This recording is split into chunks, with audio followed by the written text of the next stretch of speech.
After last night's impressive, exciting performance against Aston Villa, has Mauricio Pochettino finally figured out the blueprint for success with this young and promising Chelsea team? Well, today, my friends, I'm here to discuss the 5 key things we learned in last night's win. So I hope you guys definitely enjoy it. Share your thoughts and opinions, hit that like button, let's get 2k likes, and don't forget to press the bell notification button to stay up to date to all things Blue Lions TV. Sit back, relax, and without wasting any more time. And for the first thing we learned, our blue build-up was too much for Aston Villa. Yesterday, one of the exciting, promising things about our game was how we quickly played through Aston Villa's press. As you guys have seen on screen, we had an expected goal threat of around 1.72 compared to Aston Villa's 0.89, with accumulated expected threat of 1.99 compared to their 1.55. But actually, most of that came because we purposely sat back to soak up pressure to play on the counter-attack. As you guys have seen with the pass network, look at the close combination play of Gallagher, Enzo and Moises Caicedo. Look at the understanding with Caicedo with the rest of the team from defence to midfield. And look at how we're finding our attacking players in vertical spaces in isolation. And here's where the pass cluster maps reveal something pretty interesting. As you're seeing here with our progressive passes attempted, look how vertical these passes are.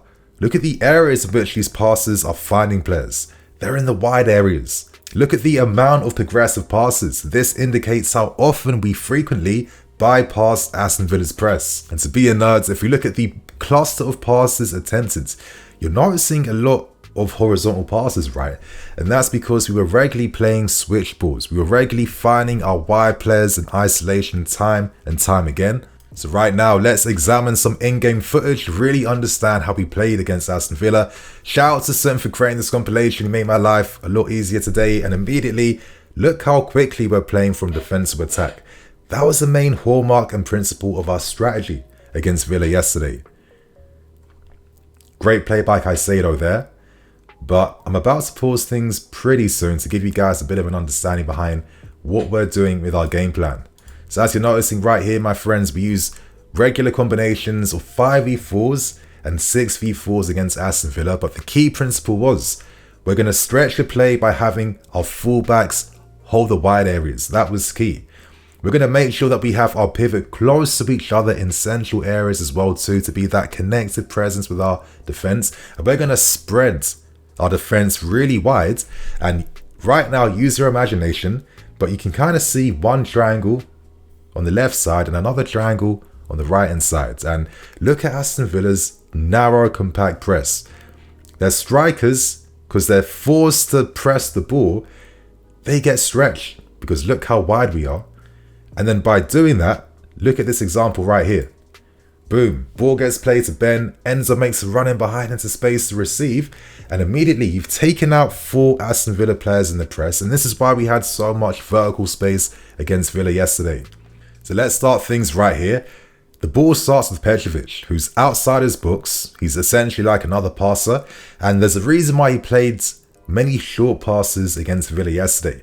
Again, Badia, Disasi spread wide, and in behind Watkins and McGinn is Caicedo ready to get involved in the game. Petrovic plays the pass to Disasi, which then triggers Caicedo to form that makeshift back 3 right here. Now we have a 3 vs 2 build-up structure, which encourages the fullbacks now to push wider. That's the key thing. Badia receives here, and Fernandez, he's about to do something really good because, again, I mentioned the combination play of our midfield. Either one of Gallagher or Enzo would drop deep, and look at this right here. Look, Aston Villa's press 1, 2, 3, 4, 5 players down that right hand side. Enzo comes from nowhere unmarked. Look what Enzo does right here. He changes the angle of our attack by playing a quick first time ball to switch the play, and now you're seeing the main benefit. We've just taken out 5 Aston Villa players down our left side by Enzo playing that switch ball, and now this encourages Disasi to carry the ball up the field. Now I'm going to pause it right here. Look at Cole Palmer's position. He's in an offside position, out of the play. Look at Noni Madueke, and now look at Madueke Gusto, because these 3 players play a key part. Number 1, Moreno now is caught in a crossroad. There's a 2v1 against him. He knows Gusto has all that space to attack and he has Noni in front. But because we play the ball so quickly out from the back, look at how the space is opening between the lines between Aston Villa's midfield and their defence. Noni being smart, he goes towards the ball, which then means that Gusto now can just freely run inside the box. And if we go back to Cole Palmer, I'm going to just rewind it back a tiny bit. By him staying in an offside position, what this actually encourages is to actually increase the space between Aston Villa's midfield and their defence. Why? Because now the Villa backline, they have to follow Cole Palmer. They have to drop back deeper to make sure that they stay in line with him. And this is how the synergy of the team really comes into play. See, Madueke, he turns, he carries. We've seen Ben on the opposite flank by himself.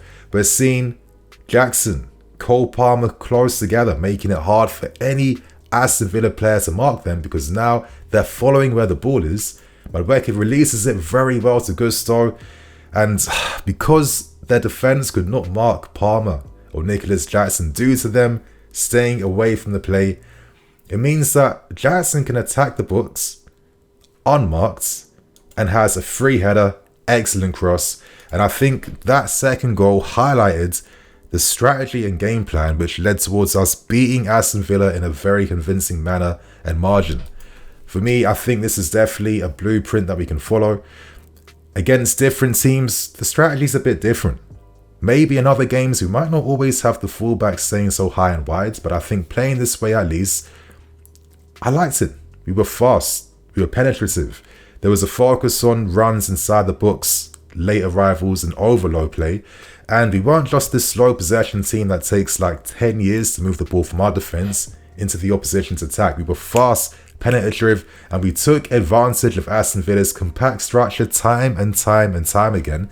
And for me, there's no surprise why this team looks so comfortable and really confident actually against Aston Villa. So I'm going to basically end it there, my friends. Share your thoughts and opinions, but that is the first thing we learned today. Right now, we discuss Enzo Fernandez. Is Enzo our new 8? In last night's game, we saw a lot of promise behind his position, and I'm hoping that we continue to see Enzo Fernandez used in a similar manner. In terms of the pass maps, my friends, look at the zones he's picking up, especially down the left side of the field. That is key right there. In terms of stats, 62 touches, 91 pass completion rate, 43 out of 47 passes attempted, 5 out of 5 long balls completed. It has felt like we have not been taking advantage of Enzo Fernandez's passing range consistently throughout the season, and last night was a reminder behind what this guy can do on the ball. 2 shots on target, 1 big chance made, 1 goal scored, and he was combative with 3 out of 8 ground duels attempted. Let's watch this guy's brilliant performance last night against Aston Villa. A bit of an iconic celebration straight there. We're not going to forget this moment at all throughout the season. But Enzo, honestly, he's one of my favourite players, I have to say. Now, people try to make the distinction that because Enzo was dropping on the left channel to receive, he was playing makeshift left back. No, we have to understand this here. Sometimes in football, everything gets over-labelled more than it should. Back in the day, Frank Lampard would be in similar areas. No one said he was playing false left back, false this, false that. It's just smart, intelligent players knowing when to move in position to create the overloading against the opposition. It's that simple.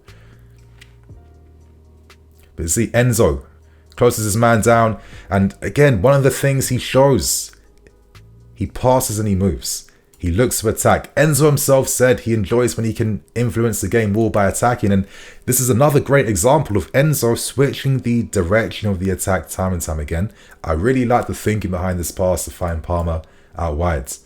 But we have to not bottleneck Enzo as him being this like poor scores, reduce the sub midfield player. He is a complete 8. It's all about us using him efficiently and correctly. And last night you're seeing great examples of what he can do when he gets to play as the number 8. Receives, again, look, pass and move. Plays the pass to Cole Palmer and looks to get in behind Luiz and Kamara. There is natural instincts, constantly creating those 2v1 options with his passing, receiving on his blind side, instantly playing it first time to constantly change the angle of attacks. Again, beautiful pass to find Madueke Gusto on the right side. Enzo Fernandez, this guy's got big potential. We have to understand that You know, there's been some deficiencies behind how he's been a bit ineffective as an 8 sometimes, but now he's a lot fitter. He's past his injury concerns, and I think this is the best manner in which to use him, where you give him that whole left side. And I bring up that comparison to Frank Lampard for a reason, because Frank would always be in that area, looking to influence things, kickstart our attacks, and most importantly, get on the end of these attacks as well too. Enzo, great pass again to switch the play to find Cole Palmer, constantly doing that. Give him those options, make the runs wide, create that width, and he will find you. And obviously his free kick, exquisite technique, incredible spin on that ball. One of the moments, of course, of the season. The celebration was absolutely on point, and one of the iconic moments of the season, and hopefully one of the iconic moments that we're going to remember Enzo Fernandez for, as he hopefully spends the rest of his career with us. But yesterday, you know, Pochettino finally gave us a blueprint behind how you use Enzo. He is the heart of the team. He's the brain of the team. Let this guy start the first phase, move into the second phase, and get on the end of attacks in the third phase. And I'm telling you, this is a guy that can get double digits for goals and assists. So that is Enzo Fernandez out the way. Now to move on to the third thing we've learned, and has THIAGO Silva been phased out of the team? Last night, Benoit and Disasi, a duo that's played many a game together during their time at AS Monaco, really showed us a future away from THIAGO Silva and showed us the benefits behind why using a left-footed centre-back that is the ball aggressor, combined with a box defender that covers the spaces in behind, could be the most balanced, effective defensive partnership that could actually help out the rest of the team.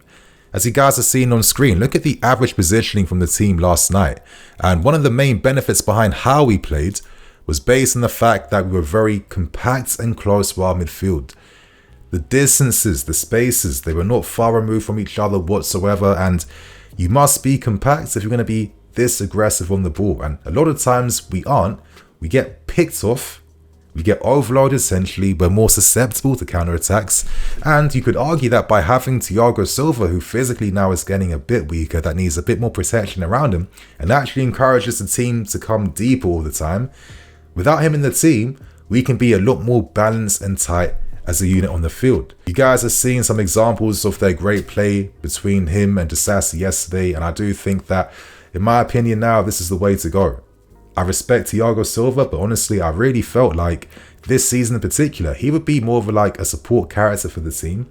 I wasn't expecting to play this many games together throughout the season, and I've been a bit surprised that Pochettino up till this moment had been so reluctant to actually use one of the young talented centre-backs in their best positions in Cole and in Badiashile. But you're thinking right now, for the sake of the team balance, shape and compactness, it is time now that we do what's best for the unit, instead of worrying and being fearful and thinking that individuals are going to keep helping us out, when it seems like at times they're actually costing us this season. I thought Disasi was really good in terms of how he covered positions.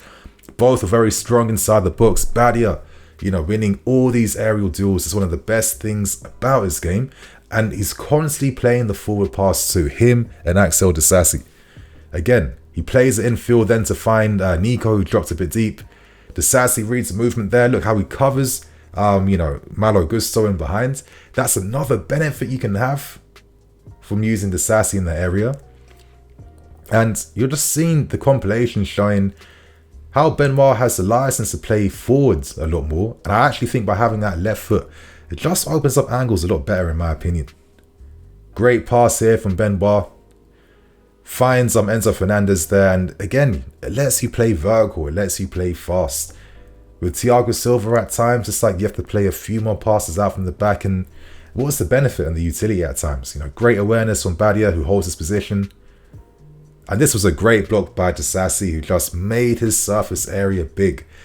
If you look at the stats, he got a 6.6 match rating, which makes no sense. And it just goes to show that you never ever take these stats sites seriously when it comes to player ratings, because it's never going to be correct, because it misses out contextual moments like what you're seeing on the screen. Great by Disasi. This slide tackle.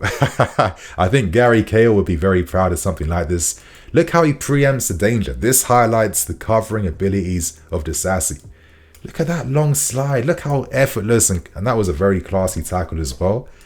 Very good defending by Disasi. Benoit, Disasi, They're great defending inside the box, and I think because they play together, they know each other. So that is our defensive duo out the way.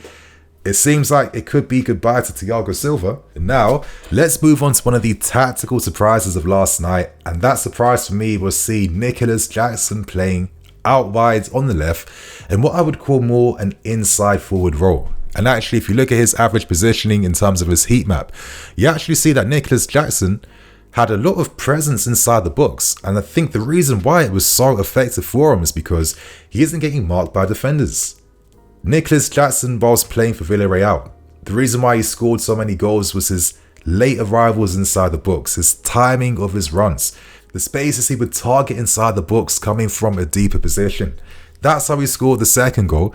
And you see his influence in terms of how he defended to track back, how he helped us carry us up the field, and the positions he found himself in the box with. I mean, you're looking at one big chance made, 4 key passes, which demonstrates what he was doing for the team. 1 out of 2 dribbles completed, 4 out of 8 ground duels. This guy was no slouch off the ball. 1 chance, 1 goal. I'm talking too much. Let's see how Nico played against Aston Villa last night. There's little simple things like this, you know, Madueke, how often is he getting the ball and just like going back into the danger zone, going back into congested spaces. He was a great outlet for the team yesterday, Nico. Again, he spreads wide here, so he can go 1v1 now against Diego Carlos. But from that moment right there, receiving wides, he's now encouraging Carlos now to have to leave his position to engage with Nicolas Jackson. He's stretching Aston Villa's defensive lines. Nico slows the play down. You know why? Because he's waiting for more presence inside the box. Cuts in, comes in, and then quickly looks to play the pass back into the box.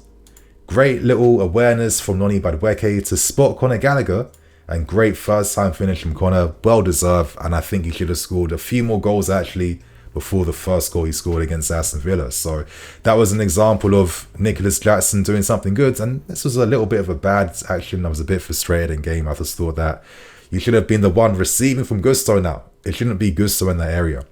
But throughout the game, you're noticing that Nicolas Jackson is making those diagonal runs in between Aston Villa's fullback and their defence. And by doing that, look how I think that's Kamara now is forced to have to engage. If it's not one of the centre-backs, it's one of the midfield players now that is leaving their position to come out wide to engage, which is stretching Aston Villa a lot more. And this is just the great intelligence of Nico, because, I mean, he was playing this role for fun at Villarreal, and you know, a lot of the top strikers actually, you know, your Griezmanns and so many of them, they started their lives as these inside forward players before actually becoming, you know, the strikers they became. So, but I feel like this movement we're seeing from him is the familiar movement that Nico is a lot more comfortable with, and maybe playing as like the inside forward on the left side could be the position to give him that freedom to really unlock how he attacks those spaces inside the box, right? But anyway, nice little back heel. You know, Nico loves a back heel flick. He can still drop deep when he needs to, and he's a great presence to carry us up the field. And as you're seeing with this move, Nicolas isn't just happy with what he did and he's standing still. He's looking to make that run to the right side. And I actually think Noni in this moment should have had the awareness to play the reverse ball in behind then, because I think Nico actually then plays like a nice little cross, low cross around the box, because you can see who's marked in this area. But, you know, Noni, of course, didn't see him in that moment. So, in my opinion, do we continue to use Nico on the left, knowing that Nkunku can play the false 9 role, as well as Cole Palmer? In my opinion, I think I might continue with this because I like the incision we saw from Nico last night. So that's the 4th thing we've learned. And for the final thing we learned, boy, was that right side attack so dangerous against Aston Villa. Now, if you combine everything I've said about our game plan and how we played against Villa, the right side was the side that benefited the most from anything. Madueke Gusto constantly timing his overlaps to perfection to help create those overloads out wide. Madueke constantly finding himself between the lines, constantly releasing himself 1v1, and it's no surprise why he had some incredibly high progressive stats when it came to receiving and carrying yesterday. On the screen right now, Noni was close to receiving at least like 4 possessions via carries time and time again. And obviously what this shows is that he was progressing by dribbling his opponents compared to passing the ball. He wanted to have that outlet that can take on his man 1v1, that could help create even more spaces, knowing that Madueke Gusto is out wide, stretching the play, creating that 2v1 down Villa's left hand side, creating further confusion and further disorganization in their defensive structure. And it was working beautifully time and time again. At times you see Cole Palmer drifting to the right side to help support these guys. At times Caicedo might step up knowing that Gallagher's dropped a bit deeper. There was a great fluidity and understanding behind how to time these entries, how to time these overloads, and by focusing on playing on the left and then switching to the right hand side, it was taking Villa out time and time and time again. And I personally feel like when you have that classic combo of an inside player as a winger, followed by the overlapping pacey fullback outside of him, that's always been a tried and tested formula in this game that always works for the big clubs. And I think Noni's done so well to force himself back into Pochettino's plans. He's looking a lot more reliable, in my opinion, compared to Mudryk at this point in time, and Raheem Sterling too. And I do think after how excellently they display their understanding together, I think Pochettino now needs to continue to play them again against Crystal Palace, because fine-tuning the chemistry could be absolutely key. So my friends, on that note, there are the 5 key things we learned in our very impressive, solid performance against Aston Villa last night. Share your thoughts and opinions. I hope you guys enjoyed. What did you learn in this game? And on that note, I'm Nini FC. This is BlueLionsTV. I'll see you guys later with some more videos. Cool.